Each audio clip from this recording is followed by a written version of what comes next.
Tudo bem com vocês? Chegou a hora, hein? Teve treta no treino, time ideal, vamos falar de arbitragem e tudo que envolve esse derby decisivo pela Copa do Brasil. Chega mais, eu sou o Chico Garcia, inscreva-se no canal. Olha, rapaziada, se depender da disposição no treino, o Corinthians vai entrar mordendo o Palmeiras nesta quarta-feira no Allianz Parque. Vocês sabem, né? Houve uma treta no treino entre Memphis Depay e Félix Torres. E não foi algo tão simples não, tá? Não foi uma questão natural como o Corinthians tentou vender pelos bastidores, né? De maneira interna para os repórteres e tudo mais. Não. Foi uma treta daquelas. Uma disputa de bola, mas naquela chegada, mais pegada, aquela coisa toda. Isso é bom. Isso é bom. Significa que os caras estão aqui, ó. Os caras estão... Se o treino tá assim, como diz o clichê, né? Treino é jogo, jogo é guerra. É dessa maneira que o Corinthians está encarando esse confronto diante do Palmeiras. E aí, eles discutiram, se empurraram, houve uma treta pra lá, outra treta pra cá, não sei o que, e tá. Os jogadores tentaram apaziguar, eles não ficaram satisfeitos, continuaram se estranhando. O Fabinho Soldado, na beira do gramado, lá do centro de treinamentos, teve que invadir o campo para conversar com os caras, acalmar e tudo mais. Eles continuaram se prometendo. E aí o Dorival, a comissão técnica, resultado, aquela atividade teve que ser interrompida. Os caras tiveram que parar e tudo mais, e aí, né, deram uma desopilada, todo mundo meio que refrescou a cabeça e tal, para eles continuarem. Não foi tão simples assim. Obviamente, isso não, imagino, terá desdobramentos no sentido de racha de elenco, de grupo. Não é. Acho que foi isso, talvez, até que o clube quis dizer, com uma questão natural, né? Que às vezes acontece, faz parte do futebol e tudo mais. Não foi tão simples assim, porque ali o bicho pegou. O bicho pegou mesmo. Mas é fato de que eu não imagino que isso resulte, né, em alguma outra questão mais grave, enfim, mais drástica. Acho que ficou ali mesmo, né? E isso me dá um indicativo positivo, de verdade. Não estou romantizando aqui não, mas é sinal que os caras estão, se no treino eles estão com essa vontade, especialmente o Memphis, né, que é o cara mais cobrado e tudo mais, e eu até sou um defensor, né, mas eu acho que a galera pega muito no pé do Memphis e os números dele são extremamente positivos, né? Você pode questionar quanto ele custa, custo-benefício, que falta treino, que faz música, que não sei o quê. Agora, dentro de campo, eu acho que ele resolve. O problema do Corinthians não passa pelo Memphis, passa pelo Thales Magno, pelo momento do Romero, pelo Félix Torres, não passa pelo Memphis. E se o Memphis está com essa indignação com o companheiro nos treinos, bom, aí eu acho que temos um sinal positivo. Claro que eu não vou esperar também que o Memphis entre numa pilha muito grande a ponto de se irritar com um adversário no jogo, porque ele pode tomar cartão, pode ser expulso, pode perder a cabeça. Mas a gente sabe também que o Memphis, dentro do jogo, ele tem um comportamento completamente diferente. Ele é o cara que entra na mente. Ele é o cara que provoca isso nos adversários. Ele é o cara que subiu na bola e irritou completamente o elenco do Palmeiras naquele momento, na final do Paulista. Então, se o Memphis utilizar toda essa vontade que ele tem para catimbar, para provocar, para buscar benefícios dentro de um confronto decisivo, bom, aí o Corinthians está muito bem servido. E falando em Corinthians bem servido, vamos para a escalação, gente. Porque tem uma coisa que está me chamando a atenção. Finalmente, Dorival Júnior está, primeiro, repetindo uma equipe. A ideia, ok, teve o final de semana no meio, né? E ele, obviamente, preservou, a gente até falou amplamente sobre isso, né? Se precisava, se não precisava e tal, acabou empatando com o Fortaleza. Mas o time ideal, ele é exatamente o time que será escalado no derby.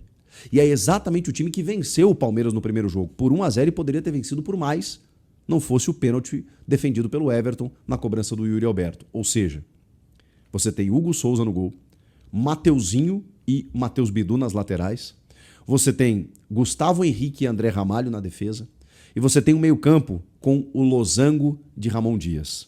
Ranielli abrindo o meio-campo, Martínez por um lado, Carrilho por outro, Rodrigo Garro na ponta desse losango, Memphis e Yuri no ataque. Esse time, com uma pequena variação, por vezes jogava o Bidon e não o Martínez, ou às vezes não o Ranielli, mas o Ranielli, quando fixou ali de primeiro homem, ele não saiu mais.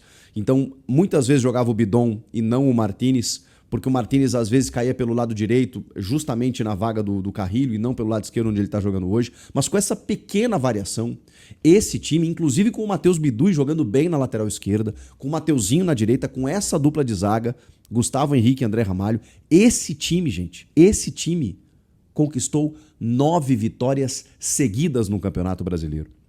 Esse time tirou o Corinthians de uma zona do rebaixamento. Não era que estava brigando 15º, 14º. Não, o Corinthians estava na zona. O Corinthians corria seríssimos riscos de rebaixamento no segundo semestre do ano passado. Eis que há uma magia envolta neste time e especialmente no trio ofensivo que faz com que o Corinthians conquiste 9 vitórias consecutivas, culminando num 3-0 sobre o Grêmio em Porto Alegre, com direito a gol de bicicleta de Memphis Depay. Esse time que encantou o Brasil nesse recorte de 9 jogos, que fez com que Rodrigo Garro fosse eleito o melhor meia do futebol brasileiro naquele momento, que fez com que o Yuri Alberto atingisse a marca de 30 gols, se tornando o artilheiro máximo do Brasil. Esse time pela primeira vez será repetido. Ganhou do Palmeiras por 1-0 na Neoquímica Arena, poderia ter ganhado por mais, como poderia ter tomado um empate também, o jogo aberto, né, naquele gol que foi anulado, mas esse time venceu.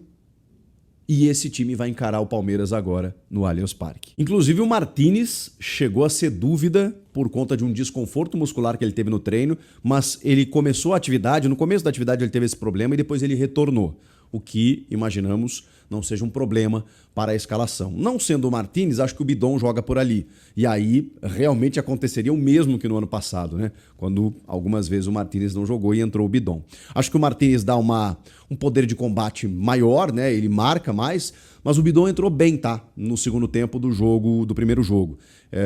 É um jogador que, enfim, né, tem lá as suas virtudes e os seus defeitos, né? Por vezes ele acaba não tendo tanto poder de marcação, acaba sendo mais leve ali no meio campo, dominado por adversários, mas também tem muita qualidade técnica para prender a bola, segurar a bola, para criar tabelamento, seja com o Rodrigo Garro, seja com o André Carrilho. Então, enfim, sendo o Martínez ou o Bidon, acho que o Corinthians está bem servido, especialmente pelo trio ofensivo, né? Então, agora, como é que vai ser esse jogo? As pessoas estão nessa dúvida, né? Porque o Palmeiras, sabidamente, mudou muito o seu time de uns tempos para cá e está enfrentando problemas, né? O Murilo está machucado, o Estevão foi embora, o Richard Rios também, o Bruno Fux sentiu uma lesão e é dúvida para o jogo. Aí você tem o Gustavo Gomes e o Mikael. O Mikael falhou no primeiro jogo da final do Paulista, né? Quando ele vem correndo para trás, né? E o Yuri consegue fazer o corte para finalizar e fazer o gol lá da decisão. Muita gente acreditou a ele o gol do Memphis no primeiro jogo, mas o fato é que ele faz a falta, né, na intermediária. Só que ali foi uma desatenção completa, porque aí o Garro e aí a malandragem do Garro, que cobra a falta rápida para o Mateuzinho cruza e o Memphis cabeceia nas costas de Gustavo Gomes, que já tinha cometido o pênalti. Então o Gomes foi mais e o Garro e aí a malandragem do Garro, que cobra a falta rápida para o Mateuzinho cruza e o Memphis cabeceia nas costas de Gustavo Gomes, que já tinha cometido o pênalti. Então o Gomes foi mais comprometedor do que o próprio Mikael. Mas essa deve ser a defesa do Palmeiras. É que tem bons jogadores, sabidamente, né? Ou o Aníbal Moreno ou o Emiliano Martínez, o Maurício está numa grande fase, você tem o Facundo Torres, você tem o Vitor Roque, que está buscando seu espaço, é um jogador que briga muito. Mas em termos de posturas, o que a gente pode esperar? O Sousa, que eu acho que vai ser titular, o que a gente pode esperar? O Palmeiras vai jogar em casa. Então, diante da torcida, eu imagino um Palmeiras muito marcando alto e pressionando o Corinthians nos minutos iniciais. O Palmeiras sabe que se marcar um gol muito cedo no jogo, ele volta para a partida e desmancha essa vantagem de uma forma prematura. É tudo que o Abel Ferreira quer. Ao passo que o Corinthians vai ficar se defendendo o tempo inteiro, por 90 minutos eu acho arriscado. Então, é claro que ao sair, você se expõe também. Então o Corinthians vai precisar ser muito inteligente, estratégico. E nesse aspecto, nesse ponto, o Dorival Júnior é muito bom. Olha, o Dorival, ele tem alguns problemas, eu já critiquei ele muitas vezes em alguns momentos aqui do Corinthians, mas o Dorival Júnior tem, na sua história, na sua biografia, títulos de Copas. E não são poucas. São 3 Copas do Brasil. Ele tem uma Libertadores. Ele sabe jogar esse tipo de campeonato. Pontos corridos, ele não tem um campeonato de pontos corridos. Agora, quando fala em mata-mata com o Dorival, ele sabe ser estratégico. Ele não precisa nem ganhar o jogo. Ele precisa empatar. Mas ele vai jogar para empatar? É o risco, né? Se ele vai jogar para empatar, você perde. Eu acho que não. Eu acho que o Dorival vai tentar, inclusive, uma estocada. Porque se ele fizer um gol no Palmeiras, cara, ele arrebenta. Ele obriga o Palmeiras, numa tensão que gerará no estádio, inclusive, e no time, para fazer 2 gols, para levar a decisão para os pênaltis. E o Dorival sabe disso. Que um golzinho é muito pouco. Porque o Palmeiras pode achar esse gol muito cedo. E aí acabou. Acabou porque aí o jogo fica com o Corinthians na obrigação também de fazer esse gol. Então, o Corinthians vai ter que ser muito inteligente. Porque se ficar lá atrás, é fato também, e o Dorival deve estar estudando o Palmeiras, que o Palmeiras do Abel Ferreira, do ano passado para cá especialmente quando dependia muito do Estevão, era um time com dificuldade na criação. Ficava com a bola, rodava a bola, gerava muito volume, mas pouca efetividade. Dificilmente era um Palmeiras que goleava, né? Muitas vezes finalizava muito, mas o resultado era 1-0, 2-1, era muito apertado. Era um Palmeiras com muita dificuldade de finalização. Se o Corinthians conseguir bloquear isso, vai deixar o Palmeiras com a bola, mas sem essa penetração para poder conseguir o resultado. Só que aí vai precisar de uma paciência, de uma malandragem, de uma inteligência para fazer isso por 90 minutos. Então, eu não acredito muito nisso. Eu acho que o Corinthians vai tentar jogar. Porque se ele tentar jogar, ele também desestabiliza o Palmeiras, do tipo, eu achei que só eu ia atacar e de repente eu tô tendo que me defender. É isso. O jogo é xadrez, o jogo é psicológico, o jogo é mental. E com esse trio ofensivo, o Corinthians já não tem mais tantas dificuldades na criação como ele tinha com Thales e Romero, quando ele tinha que apostar no Guinegão, quando ele não tinha tantas opções assim. Agora não, gente. Nós estamos falando de Garro, Memphis e Yuri. Esses caras conseguem prender a bola, esses caras conseguem confundir defesas adversárias, esses caras conseguem atrapalhar os planos de Abel Ferreira. Então, Corinthians, não fica só se defendendo.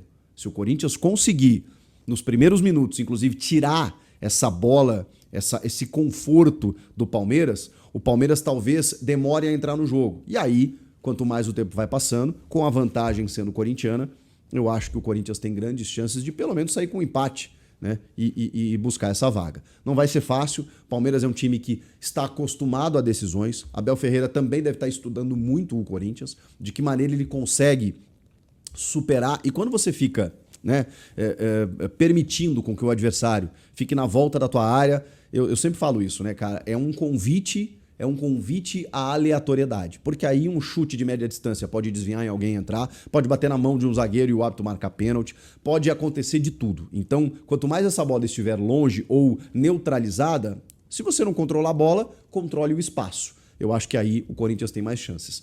Para terminar falando de arbitragem, bom, a gente já falou, né, que o Anderson Daronco vai ser o árbitro do jogo e que no VAR cai o Max Augusto Vieira do Rio Grande do Norte, que é um árbitro que foi muito contestado já a vida inteira atuando no campo e que no VAR também tem os seus problemas. E recentemente, não é de agora essa notícia, ele foi flagrado aí numa rede social ofendendo o Corinthians.